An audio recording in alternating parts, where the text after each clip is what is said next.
Your Majesty the Queen,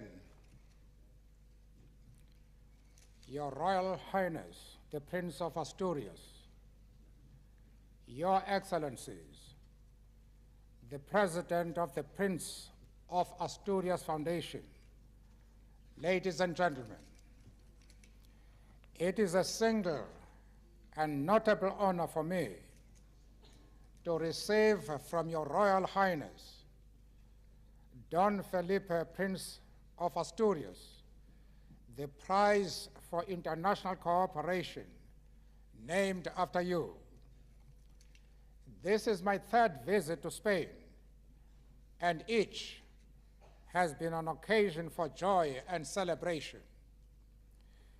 In June, the world rejoiced with you when Spain hosted the Olympic Games, a spectacular gathering of the world at peace with itself. The ceremonies showed to the world that Spain can unite the old and the new and forge a common identity out of its richness of diverse regions, culture, and civilization. The world needs peace so that the proud claims in the Charter of the United Nations can be renewed and refashioned to meet the challenges of the future.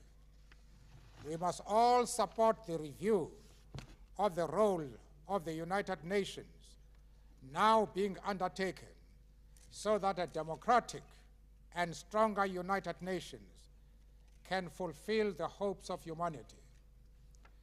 The new international order must not become a cloak for the naked self-interest of powerful states, but must be based on solidarity and international law.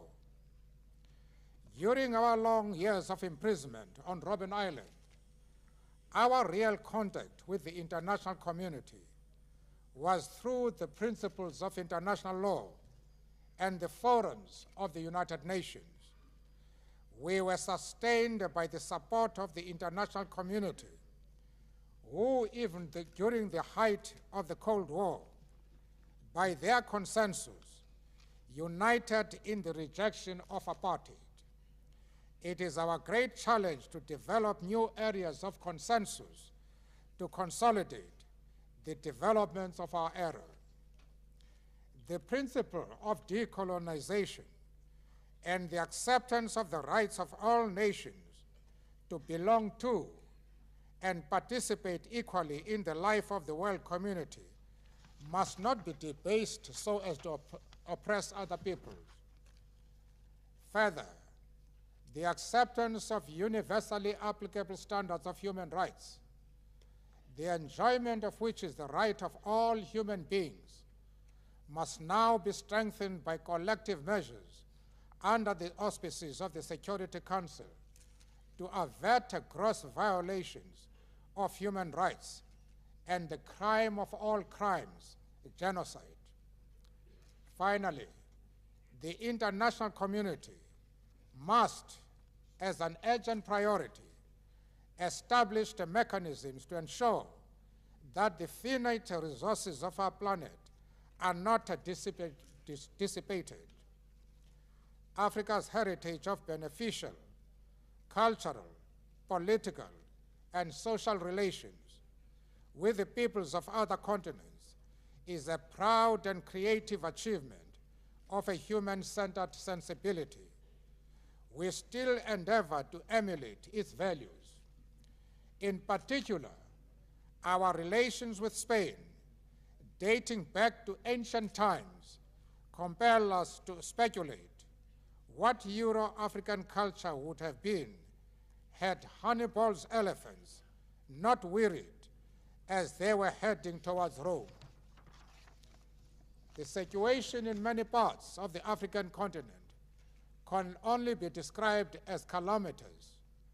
The specter of famine, starvation, violence, and diseases such as AIDS is stalking at a time when science and modern technology are reaching the heights of accomplishment.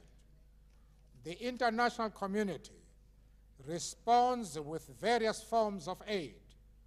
We welcome and need this solidarity with the injunction that what our continent needs above all is development to promote and realize our human potential at its fullest.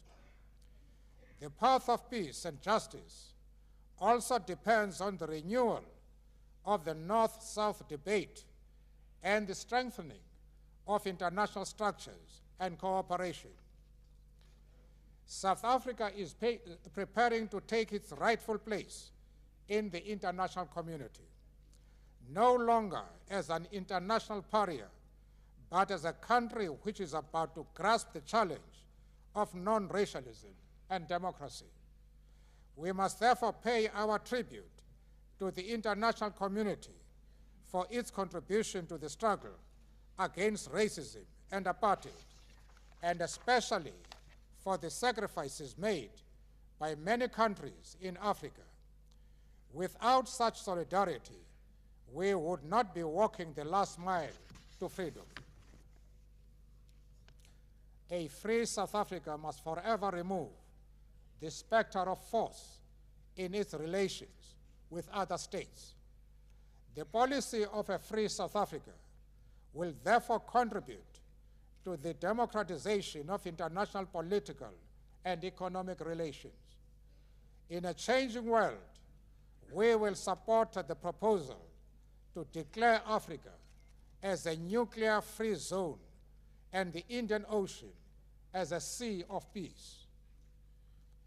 Most importantly, we will play a full and dynamic role in regional and international organizations to help overcome the ravages of apartheid and the destabilization of our neighbors, and to build a world where all are cherished equally. I ask Spain to join in this exciting and bold task. It gives me great pleasure to accept this prestigious and important award. Thank you.